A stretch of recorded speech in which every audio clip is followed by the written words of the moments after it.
welcome to the Temple of Enki. My name is Max. I am the Temple Ipsissimus. I am an oracle and channeler of Enki and the Anunnaki gods. And in this video, I want to talk about how you can start casting spells. So let's first start off with, what is a spell? A spell is a ritual act that involves your consciousness powers to either affect your internal state or the external world. So we divide magic and spells into categories. We have high magic that deals with spiritual development, karmic healing, more dealing with the celestials and your spiritual evolution. And then we have low magic that deals with healing, money, finding sex, love, intimacy, helping your community, etc. And this deals with the earthly world.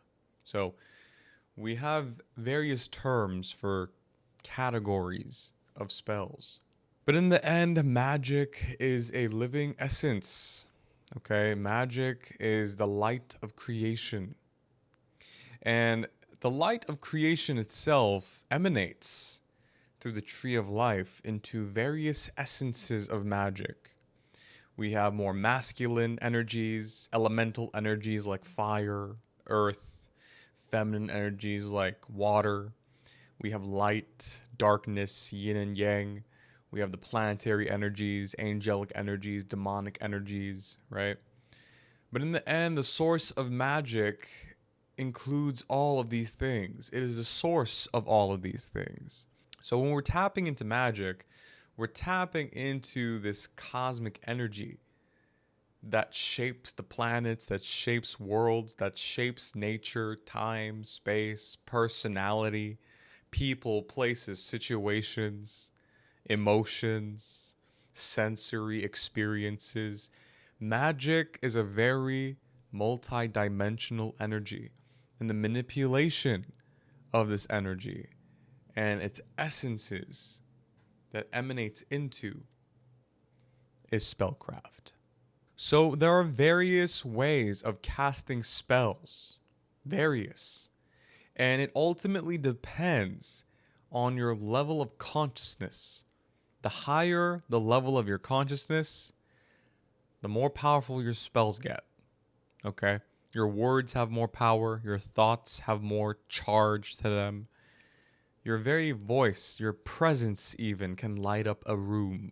People will be attracted to you like moths to a flame. Okay? So there are various forms of magic. We tend to look at magical practice from a very primal lens as humans because we get into magic to manifest things, right? We want to manifest love, sex, we want to cast love spells, we want to curse people, we want to make money. We're very much, as a society, still rooted in the belly of God. We're rooted in the instinctual, more primal side of magical practice. But if you really want to expand your spells, you have to start thinking like a spiritual being, not a physical being.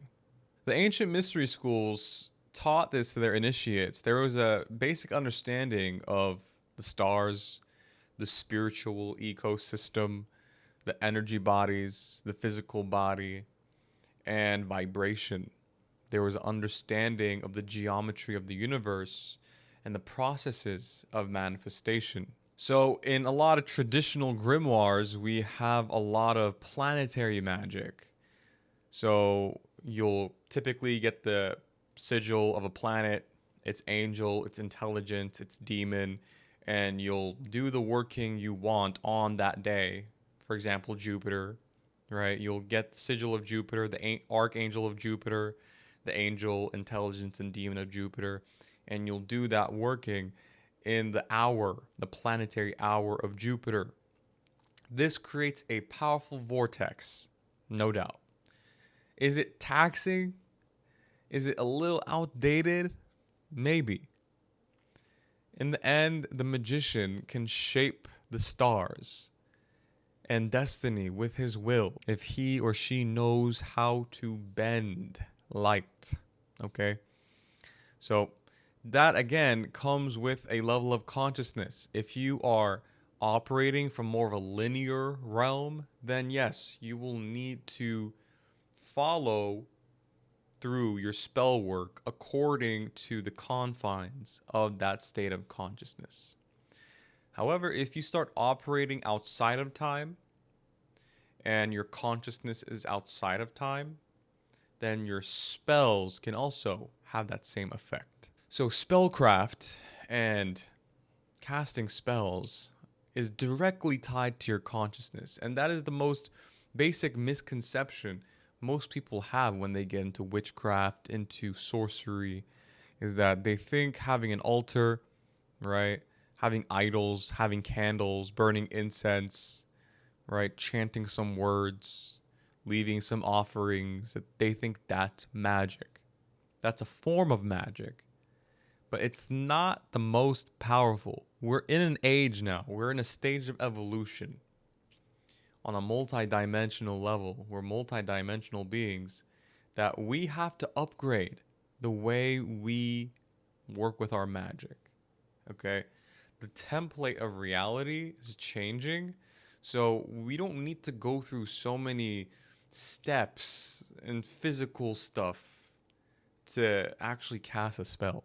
Now, if you ask me, do altars, wands, candles, robes still work? Yeah, of course they do. But in the end, those are even powered by your consciousness. If the power of your consciousness is not behind those tools, robes, candles, if you're not lighting your candle with intention, with emotion, with prana, if you're not lighting your incense with prana, with intention, if your consciousness isn't extended into these things, then they're just vessels that don't have any energy in them. So that's where a lot of people fail to see results. A lot of people don't see results in their spells because they're too focused on the vessel. They're too focused on the physical tools, the crystals, the herbs, the candles, instead of the power of their consciousness. Okay? That's why it's super important to make energy work 80% of your practice. It's kind of like bodybuilding. You know, there's diet and there's exercise. So you got to have both, okay? So energy work is kind of like your diet when it comes to spellcraft, and the ritual itself is just the other 20%, or the exercise itself. Without the diet, you're not going to get results, okay? Without the energy work, without your consciousness, you're not going to get results. And there's so many misconceptions in traditional magic, like the circle, for example. When we're casting the circle, we're essentially connecting to the astral body. And a lot of people think the circle is a protective mechanism, but in reality, it's there to assert yourself as God within your aura. The circle just represents your auric field, your toroidal field. And everything you're experiencing throughout life, even your spells, everything you're experiencing on a sensory level is in your toroidal field. So when we're casting the circle, right, we're actually working with the middle pillar. We're working with the earth energies, with the heaven energies. We're working with the elemental energies. We're working with the tree of life directly. So there are emanations, stages of manifestation, spellcraft that takes place, that filters from the top of creation, from the divine light, from the light of magic, into the tree of life, taking the necessary stages, alchemical transformations it needs to take in order to become physical in the physical world. Okay? There are certain processes that takes place on an energy level, and that's ultimately what matters the most. It's not the altar, it's not the tools, it's not the sigils, it's not anything of that sort. Okay? So the number one thing to understand, just through the circle itself, which a lot of people are familiar with, is that all magic is cast from the astral body. The circle is just there to tune you up to your astral body. Because the astral body is a toroidal consciousness. It's fourth dimensional. So it's toroidal. It's not linear tunnel vision. It's not a singular sensory experience we tend to experience in the 3D realm. In the 4D, when we're actually getting into magic, it's very 360. The senses become one, the elements become one, and we start tapping into the light coding, the building blocks, the atoms itself. When we're actually getting to spellcraft, we're working with bioplasma, we're working with bioluminescence, electricity, okay? We're turning light thoughts into matter and matter back into light, okay? So there is a very real alchemical process that takes place in any magical working. All you need is to circulate that light through your toroidal field. And we do this through the middle pillar. We do this through toroidal exercises. We do this through connecting with the gods and connecting with the cosmic egg. Okay? All the magic in the world is within you. Okay? It's in your own cosmic egg. You are made of these 12 principles. You have 12 cranial nerves in your brain, right? 12 labors of the soul, 12 labors of the heart, right? 12 petals of the heart chakra. We have 12 zodiac, Jesus and the 12 disciples, right? The 12 Olympian gods, 12 hours day, 12 hours night, 12 months in a year, right? Creation is being manifest through these 12 spiral energies.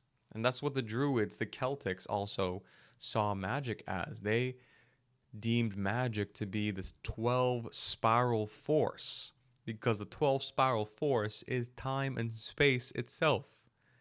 Okay? So when you look at the tree of life, all the pathways that connect the spheres correlate to the zodiac. So the zodiac and the planets play a huge role, but in the end, it all comes from that divine light. It's all an emanation from that divine light. And when you are able to connect to that divine source, that's when you connect to your siddhis or excellences, your spiritual accomplishments, your powers, okay? So the more you work with your spiritual anatomy and you start filling yourself up with the light of God, with the light of magic, that's when you start getting into the real magic itself. It's not through the herbs. It's not through the candles. It's not through any of these things. They still have power, but without that light, it's not going to work. It's just simply not going to work. So from my practice, I started off with an altar, with candles, with herbs, all these things, okay? I was more into the pagan stuff when I first started. I thought I would find like real magic there, but the truth is I didn't. When I really started tapping into magic, I was being challenged. I was being challenged to spiritual warfare, and I had to learn how to really generate energy that can ripple throughout time and space. And I found that this energy is right under our noses, okay? And that is your breath, okay? So breath, visualization, emotion, and an understanding of your consciousness and the tree of life, as well as the tree of death, gives you omnipotence, omniscience, and omnipresence, okay? Because these are the spheres of consciousness from which your soul, your spirit flows through and becomes physical, okay? Everything you're experiencing on a sensory level is taking shape through the stardust, and it's pressurizing, alchemizing through this process of descent and ascent, okay? Heating and pressurizing like a diamond. So we're breathing in light and we're pressurizing it, and we're pumping it with prana. We're pumping it with life force. We're pumping it with magic. So a simple spell you can start performing today, a simple spell that will overall bring harmony into your life, is the middle pillar. Okay? The middle pillar, spiraling energy through the tree of life, you will start to experience changes in your life that you can't explain. Because now you're commanding stardust. You're commanding particles that you can't see and you can't fathom. They work like quantum entanglement, okay? So the way it works is you generate that energy, and in the multiverse, you jump into that time band, and those particles that exist in space, but also in this space, in this world, in a way shift timelines. They shift timelines and they start bringing things to you.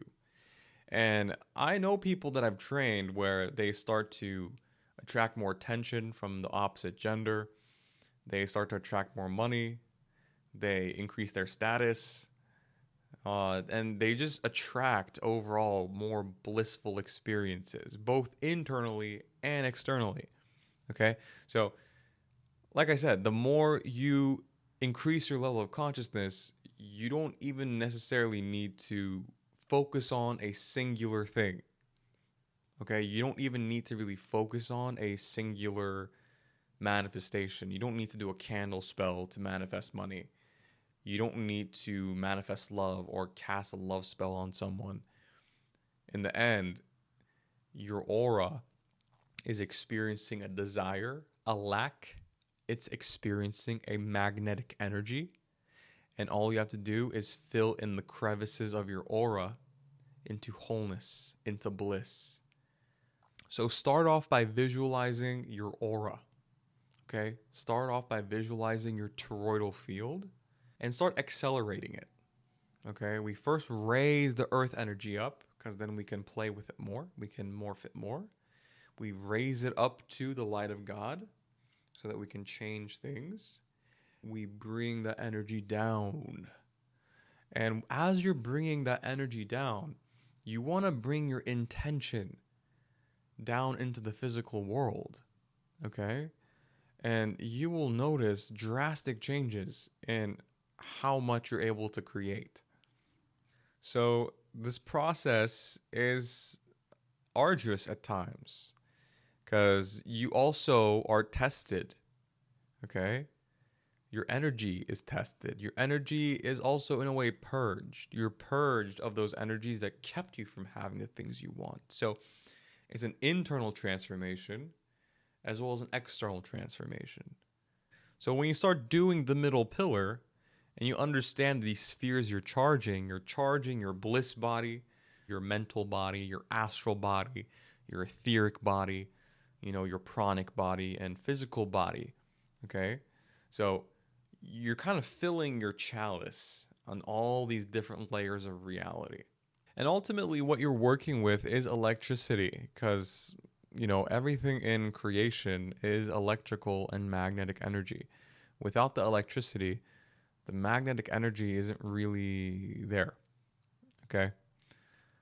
The electricity is what allows the magnetic energy to be, and the magnetic energy is what allows electricity to be as well. It's very yin and yang. It's a very yin and yang concept. So you have to work with these energies. You have to work with your heart. Magic is not in the mind. It's in the heart. It's in your emotion. Okay? So connecting with your heart field. All right? Because the heart field is the astral body. You want to connect with your astral body. All magic is done through the astral body. You can really sit and meditate all day and you can do magic from your astral body.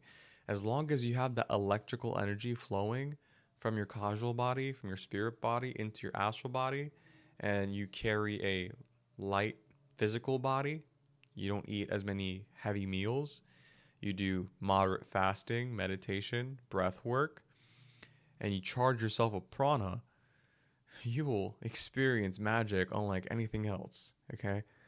And the beautiful thing about the middle pillar exercise and just overall working with the tree of life, as well as the tree of death, is that you start to activate different powers.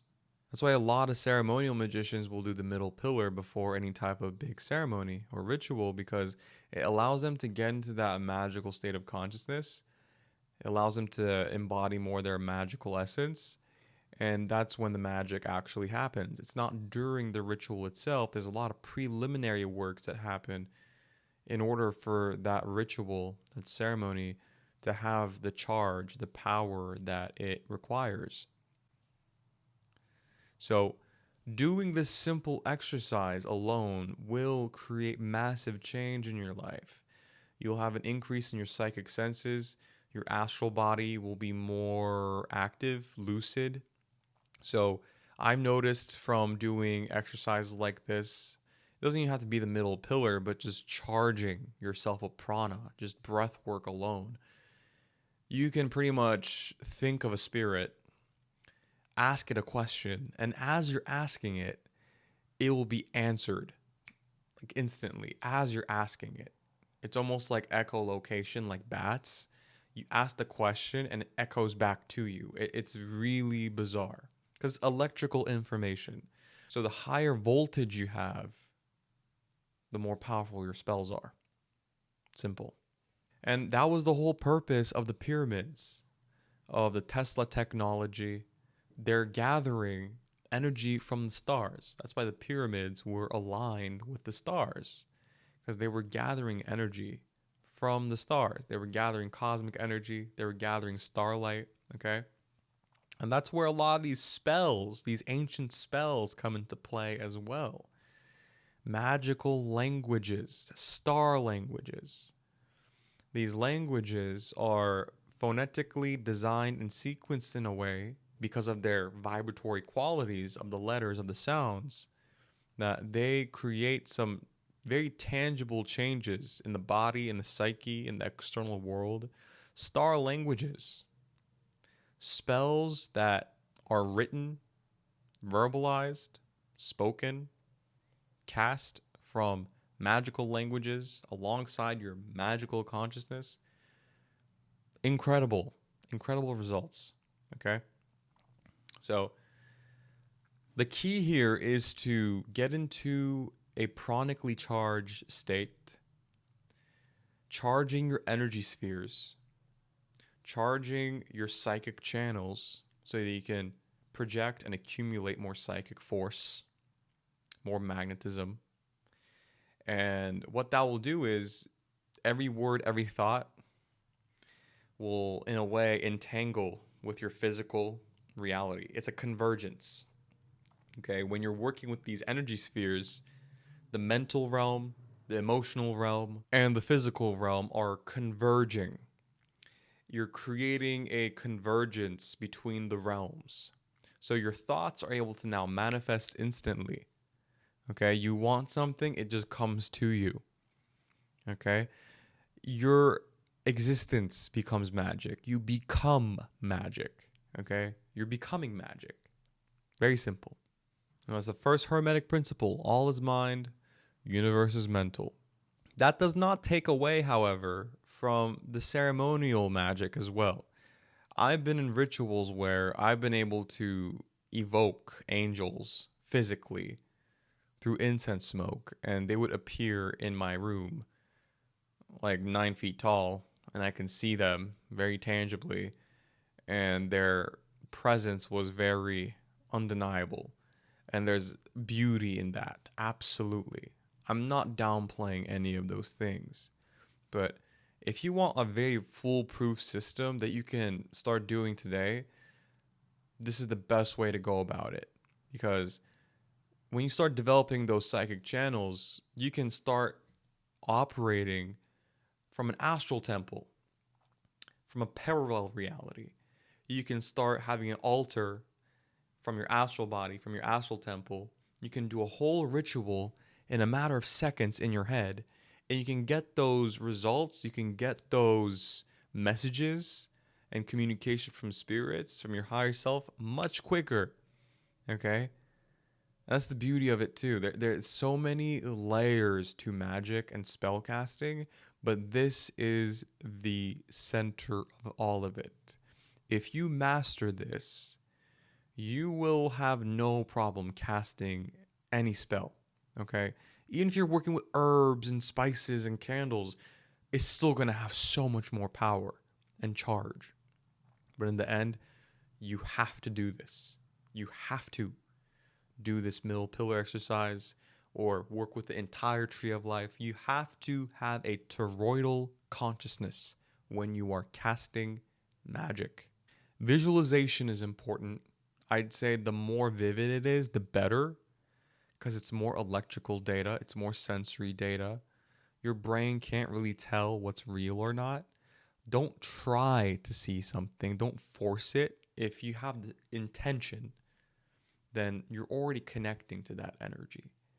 So the beautiful thing about this is your senses don't even need to be that developed. All you need is the intention and the breath. When you start charging that intention, that desire with breath, something beautiful happens, something amazing happens. And your visualizations almost become tangible. They almost become pressurized and charged and physical. You can almost feel it. It's like a magical substance. And that magical substance takes form and it starts to appear in your physical world, in your physical reality. So all you need is breath, truly. That's all you really need. However, if you know your psychic anatomy, if you know your energy bodies, if you understand the process of manifestation, then it becomes much easier and much more potent. So this is all you really need. Visualize your circle, your toroidal field. You are the god in the cosmic egg, okay? You are the god of light. Breathe in your light, okay? Do your breath work as fast as you want, as slow as you want, okay? Pump your body, your energy body, your light body with that breath, with that prana, with that chi. Hold your intention, your visualization, and let the magic unfold. So that's all I have to say regarding casting spells. It's actually not hard. People just over materialize it a lot and they doubt their magic, okay? So this is the easiest way to do it. And I also recommend all of you to check out the Temple Patreon. On the Temple Patreon, I post a lot of channeled star language spells from the spirits, from Enki, from Inanna, from the Anunnaki. And these spells directly channel the power, the consciousness of these stars. And these spells will allow you to tap into those subconscious channels, those pranic channels, to experience these powers. And these spells are not English. You won't find them anywhere else. And if you become a patron, you can start making spell requests. I will channel spells that you would like to have channeled from the spirits, from the gods, and you can add it to your magical arsenal to elevate your life. So that's all I have to say regarding spell casting, how you can cast spells. If this video helped you understand how you can cast better spells, more powerful spells, and how you can empower your life with spellcraft, like, share, subscribe, and leave your feedback in the comment section. Leave your questions in the comment section. They're always appreciated. And till next time.